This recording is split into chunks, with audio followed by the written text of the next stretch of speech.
It was 3 a.m. in Ouagadougou. The city slept, but inside the presidential compound, the lights burned low. Ibrahim Traoré sat alone, eyes locked on the flickering screen before him. 12 African leaders joined the encrypted video call. 3 pharma whistleblowers, faces blurred, voices distorted, waited in silence. Then came the words that would haunt history. "We had it. The cure. 15 years ago." Gasps echoed across the digital room. One minister clutched his chest. Another whispered, "My mother died last year." The whistleblower continued. "They buried it. Because it wasn't profitable." Traoré didn't flinch. He had heard rumors. But this was confirmation. Documents flashed on screen. Internal memos, suppressed trials, silenced researchers. A headline scrolled across the bottom. 47 million dead while CEOs cashed in. The second whistleblower spoke. "We tried to go public. They threatened our families." Traoré leaned forward. "You're safe now, but the world won't be." Outside, the night was still. Inside, the truth was detonating. Flashbacks played in Traoré's mind. Funerals, hospital wards, children clinging to hope. All while billionaires toasted champagne in Davos. He turned to the leaders. "We cannot be complicit. We must expose this." One president hesitated. "They'll come for us." Traoré's voice was steel. "Let them. But we will not let them bury another cure. Or another child." The call ended. But the war had begun. And what Traoré said next, what he revealed to the world just hours later, would ignite a firestorm across continents. Cancer. The word alone carries a weight that silences rooms. It's the diagnosis whispered in hospital corridors, the sentence that rewrites futures. In the last 2 decades, it has claimed 47 million lives. Mothers, sons, teachers, revolutionaries, each one gone, while the world poured billions into treatments that promised hope but rarely delivered healing. Families sold homes to afford chemotherapy. Children watched their parents fade behind hospital curtains. And through it all, the pharmaceutical giants stood tall, polished suits, pristine boardrooms, quarterly earnings that soared like rockets. They spoke in press releases and investor calls, not in grief or urgency. Their language was profit. Behind closed doors, they were untouchable. CEOs with private jets and patent portfolios.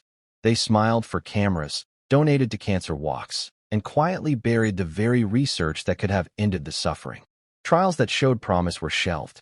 Scientists who spoke out were silenced. One memo read, "Too disruptive to current revenue streams." But Ibrahim Traoré didn't speak in memos. He spoke in fire. While the world accepted the slow drip of progress, Traoré demanded answers. He didn't wear a tie. He wore the weight of a continent. His truth was raw, unfiltered, and unafraid. He didn't ask politely. He confronted. He didn't wait for permission. He exposed. The whistleblowers had come to him because no one else would listen. They brought files, thousands of pages, suppressed studies, emails marked confidential, internal debates about a compound that reversed tumors in mice, then in humans, a compound that was never released. Traoré read every page. He didn't blink. "This isn't science," he said. "It's murder." And then came the document that changed everything. They called it innovation. They called it progress. But behind the gleaming towers of Big Pharma, behind the billion-dollar ad campaigns and charity galas, lay a truth so grotesque it could only survive in silence. For decades, pharmaceutical CEOs built empires on chemotherapy cocktails and patented pills. They didn't just sell medicine. They sold hope, marked up and monetized. Every new drug was a press release. Every clinical trial a stock market play. And every cancer patient, a recurring revenue stream. Take the case of Genomax Therapeutics. In 2011, their internal R&D team discovered a compound derived from a rare West African plant that showed unprecedented tumor regression in early trials. The lead scientist, anonymized here as Dr. K, wrote in her report, "This could be the breakthrough we've waited for." But the response from the executive board was chilling. An internal memo, later leaked, read, "Too disruptive to release. Threatens existing product lines. Profit risk unacceptable." Instead of fast-tracking the compound, they buried it. The research was shelved. Dr. K was reassigned. The plant was quietly bought out by a Genomax subsidiary and declared environmentally unstable. The cure was erased.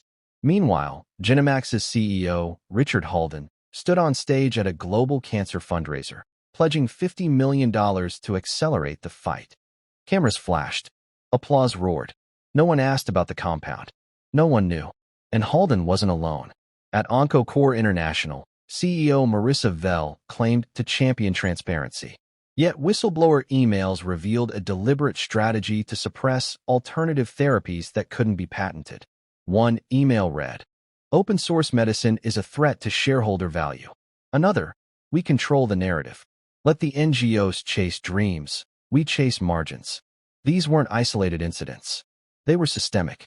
A dramatized reenactment shows a boardroom in New York. Executives sip espresso as a junior analyst nervously presents data on a low-cost immunotherapy developed in Cuba. The room falls silent. Then the CFO speaks. "If it's real, we kill it. If it's fake, we discredit it." Laughter follows. The hypocrisy was staggering. Publicly, these companies sponsored awareness campaigns, lit up city skylines in pink, and partnered with influencers to raise hope. Privately, they waged war on anything that threatened their monopoly. They lobbied against generics. They sued researchers. They manipulated trial data. And when whistleblowers tried to speak, they were met with lawsuits, gag orders, or worse. One former executive, speaking anonymously, confessed, "We didn't cure cancer because curing cancer wasn't profitable. Managing it was. It was a business model built on suffering, and it thrived in the shadows.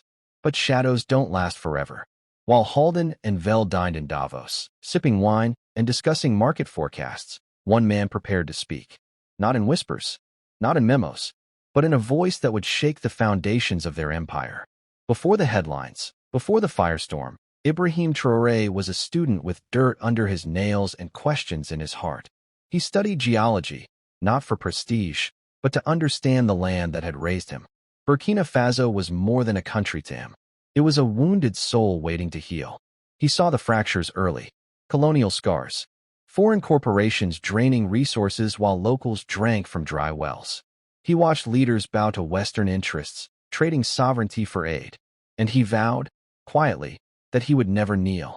His rise wasn't scripted. It was forged in defiance. As a young officer, he refused to fire on protesters. As a commander, he shielded villages from insurgents while others looked away. And when the old regime collapsed under its own weight, Traoré stepped forward, not with ambition, but with purpose. He became president not through ceremony, but through revolution. His speeches were raw, unpolished, electric. He spoke of Pan-African unity, of breaking the chains of dependency, of building a continent that didn't beg, but built. He rejected IMF deals. He expelled foreign mercenaries. He nationalized mines. And through it all, he remained grounded. No motorcade, no palace, just a man with a mission. But beneath the fire was grief. Traoré had lost his aunt to breast cancer, his childhood friend to leukemia, his mentor to prostate cancer. Each death came with promises from doctors, prescriptions, from foreign labs, and bills that buried families deeper than the disease itself. He began asking questions. Why were treatments so expensive? Why did African nations rely entirely on imported drugs? Why were alternative therapies dismissed without trial? That's when the whispers began. Researchers from Mali, doctors from Cuba, underground labs in Ghana. They spoke of compounds, cures, and studies that had vanished. They spoke of threats, of bribes, of silence. And they trusted Traoré because he listened. The whistleblowers came next. Not just scientists, but insiders, pharma employees, data analysts. They brought files. They brought fear. And they brought hope. Traoré didn't flinch. He built a secure task force. He funded independent labs. He ordered investigations. And he read every page himself. One night, after hours of reviewing suppressed trials and buried patents, he stood up from his desk and whispered, "They knew. They knew all along." His advisors urged caution. His allies warned of retaliation. But Traoré didn't care. He had seen too many graves. He had buried too many dreams. And when the final file landed on his desk, he knew the world had to hear it. The summit was held in a private wing of the African Union headquarters. No press, no livestream, just polished suits, guarded entrances, and a table too long for trust. Ibrahim Traoré entered without entourage. No notes. No script. Just a folder tucked beneath his arm and a gaze that cut through pretense. Across from him sat the titans of global pharma. Richard Halden of Genomax. Marissa Vell of Oncocore. Others whose names rarely appeared in headlines, but whose decisions shaped the fate of millions. They greeted him with rehearsed smiles and hollow pleasantries. Traoré didn't respond. The moderator opened the floor. President Traoré, you requested this emergency session. Please proceed. He stood slowly. I won't waste your time. I've reviewed your trials, your patents, your projections, and I've read the documents you hoped no one would ever see. Halden leaned back, smirking. We're proud of our transparency, Mr. President. Traoré's eyes didn't blink. Then you won't mind if I ask. Why was Compound 47 shelved after Phase 2 trials showed 83% remission? Vell interjected. That data was inconclusive. The sample size was larger than your last approved immunotherapy. Traoré cut in. The room shifted. Chairs creaked. A cough echoed. Another CEO spoke. We operate under strict regulatory frameworks. You wouldn't understand the complexity. Traoré stepped closer.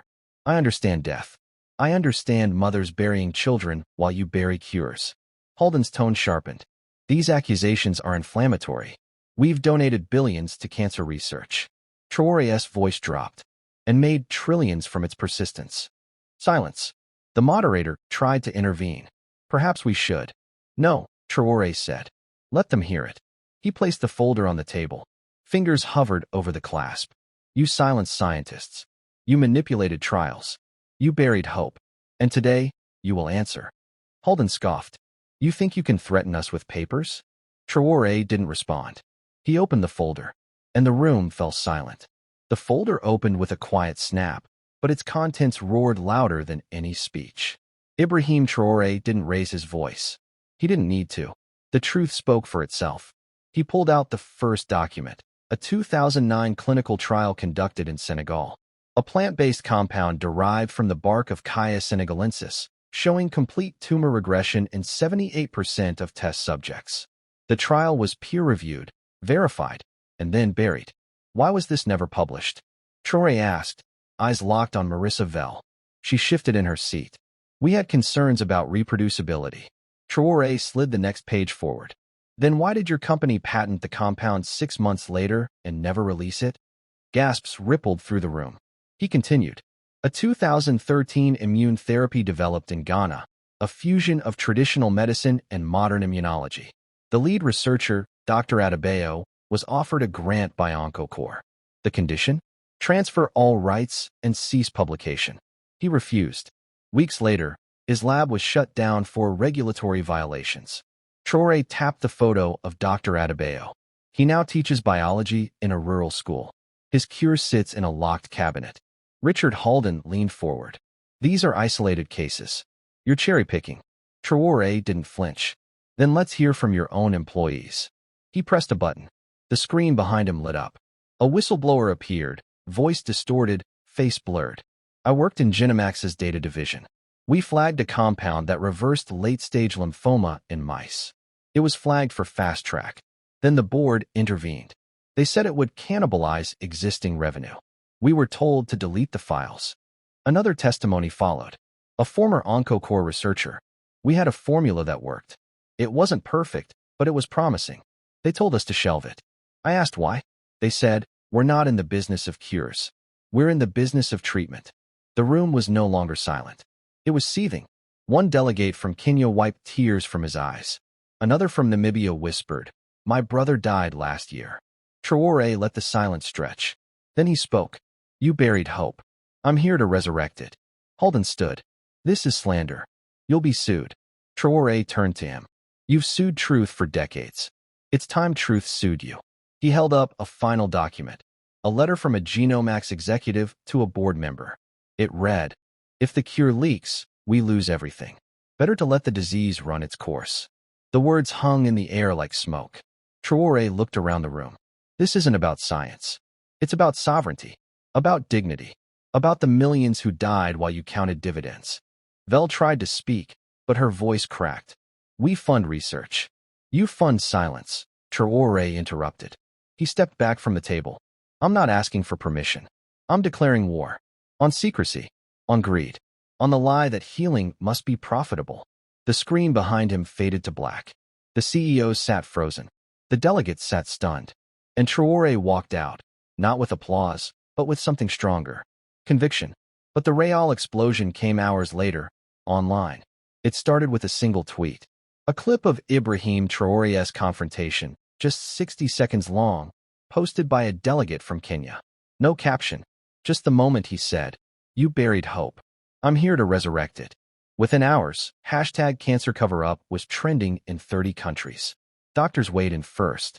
Oncologists from Brazil, India, and South Africa shared stories of treatments that had mysteriously disappeared from journals.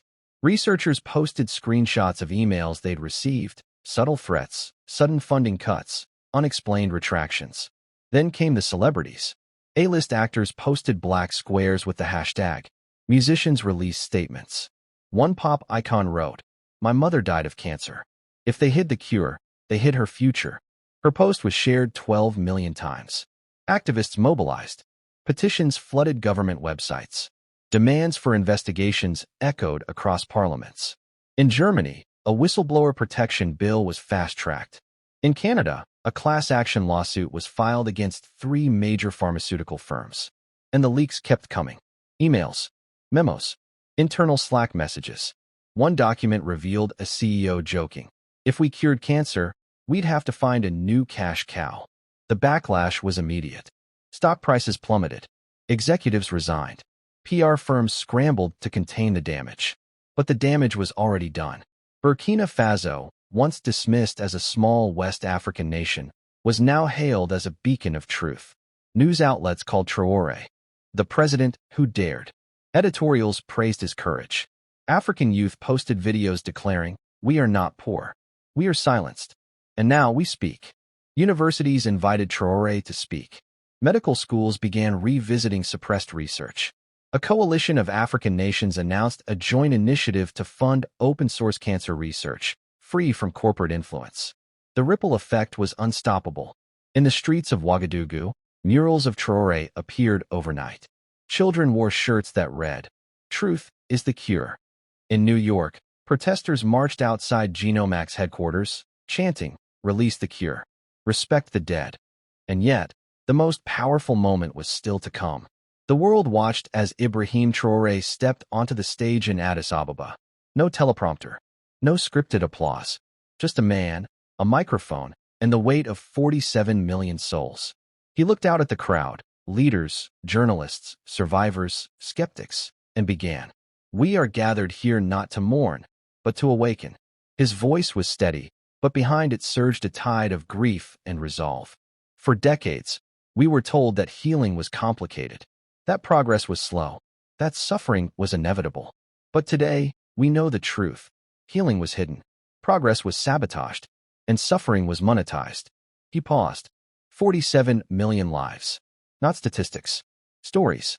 A mother in Lagos who sold her wedding ring for treatment. A boy in Karachi who drew superheroes while waiting for chemo. A teacher in Sao Paulo who taught her final class from a hospital bed. Faces in the crowd bowed. Some wept. Others clenched fists. Traoré continued. "We must choose dignity over dollars. Humanity over margins. Truth over silence." He called for a global reckoning. Not just investigations, but transformation. He proposed an international alliance for open-source medicine, where cures are shared, not sold. Where research is funded by people, not profits. Where no child dies because their parents couldn't afford hope. He demanded transparency. Every trial, every patent, every suppressed study must be brought to light. And to the pharmaceutical executives watching this, he said, "You are not our enemies. You are our mirror. You reflect what happens when profit eclipses purpose. But mirrors can crack. And when they do, light breaks through." The crowd erupted, not in applause, but in unity. Doctors pledged to revisit discarded research. Nations vowed to rewrite medical policy. Survivors stood and raised their hands, not in protest, but in promise. Traoré's voice softened. "We cannot bring back the 47 million, but we can honor them, not with monuments, but with medicine, not with silence, but with truth." He looked into the camera.